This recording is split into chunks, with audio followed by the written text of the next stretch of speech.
In this section, we're going to talk about drawing trend lines, right? Remember, the trend is your friend, the classic quote in technical analysis, right?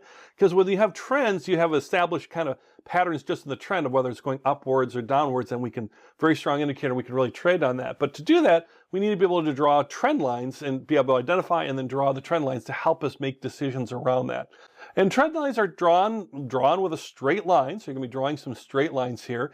You don't have to be old school and draw it on a piece of paper or anything like that. Your trading platform will let you kind of draw lines and connect them and move them around and do all sorts of fun stuff. So you don't have to worry about being good with drawing straight lines. I'm not good at art, so I'm glad for the computer technology. So it's done using the trading platform. And again, trends could be an upward trend or they could be a downward trend, right? In our trend lines, there will be straight lines either indicating an upward trend or a downward trend. And the thing with identifying trends and using trend lines to help you really identify those trend lines, and then we can trade off these trend lines, is it's going to give you more confidence on your buy and sell decisions, because you're now visually showing the trends and you can trade off that. And don't worry if your lines aren't perfect. I mean, they'll be nice straight lines because of the software, because of the platform, but in terms of where you place them and all that, and as you learn how to do that, that'll come with time, probably pretty quickly actually. And it's not always exact. I mean, the markets go sideways, things happen, there's outliers that happen, noise, all that kind of stuff that happens that causes a price to go up or down. So again, trend lines are not always picture perfect, but they're going to be straight lines and they're going to help you with your trading decisions. So don't worry about if your trend lines are not works of art, right? And we learned about some trend lines, or some lines actually have meaning behind them already. They're like a support line, which is the lowest price in a current trading range. So it supports the price from going lower. That's a good way to remember. It supports the price from going lower, like in this triangle you see here. Or you have resistance lines where the high price it's the highest price in the current trading range. So it resists the price from going higher. It's like a line, it's a barrier, that prevents prices from going higher. As a review on that, and they are trend lines that you can draw, as far as different types of trend lines you can draw, and you're trying to draw these trend lines to kind of get an idea of what is going on. And there's some questions around when you start thinking about trend lines that I want to kind of get ahead of right away. And so let's look at a couple things as far as the actual drawing of the trend lines. One question is, do I need to draw in a certain place? And yes and no on that. It depends. I mean, most people will draw at the top and bottom of a candle. But you can draw in the middle of the body as well too. The whole key is to be consistent. So if you're drawing at, let's say, at the tops and bottoms, don't halfway through us and start drawing in the middle. So that's not going to be consistent. That won't be accurate for you. So when we talk about the top or bottom of the candle, we're typically talking about at the wicks, at the upper and lower shadows at the far ends there, as you see demonstrated here, and you'll see demonstrated in the upcoming lesson. So that's how I do it. That's how most people do it. But there's nothing wrong with being consistent and going through the middle as well either. And the other part of this, do I need to use candlesticks? And the answer is no. You don't have to use candlesticks.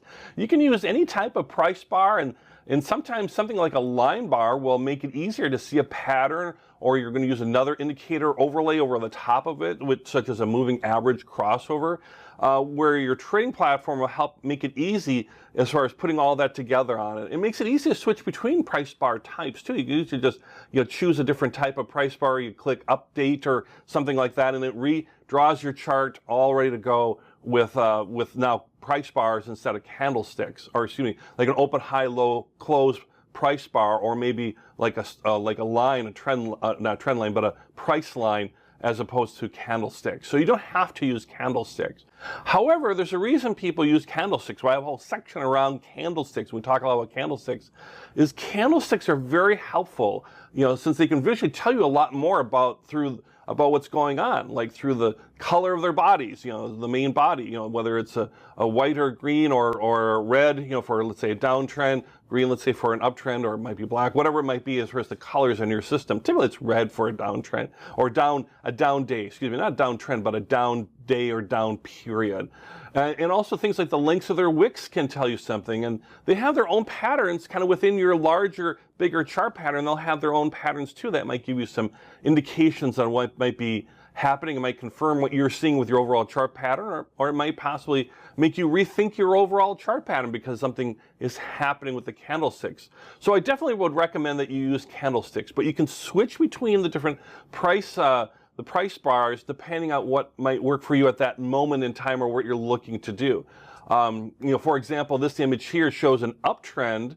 As far as, we can see it, you can see that line there, that's a trend line. It definitely has got an upward slope to it, going along the bottom as far as the range indicator, so it's going along the lows of the day. But it also is, if you recognize it from like candlesticks, it's a three-soldier candlestick pattern.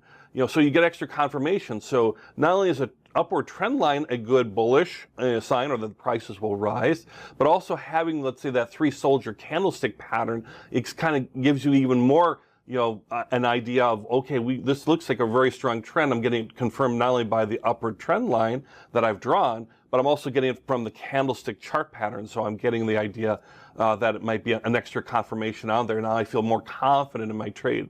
If I wasn't using a candlestick, for example, I wouldn't see that three-soldier pattern, because I wouldn't necessarily see that. So that's where candlesticks can be very, very helpful.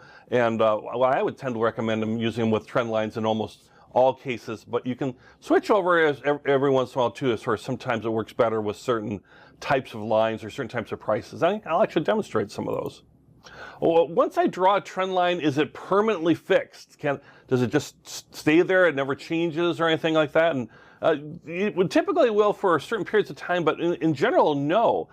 You do want to have a definite slope, and you will use straight lines and all that, but you might need to adjust those starting points or adjusting those points a little bit as things change on your chart. So it's more of a dynamic process. You might, let's say, have an uptrend, for example, and then it goes sideways a little bit, and maybe you're starting to draw another trend line to show the sideways movement, and then it goes up or it goes down. So you might have multiple trend lines on a longer term chart if you're trying to really get a feel for a longer overall pattern. So do think of trend lines as a dynamic process.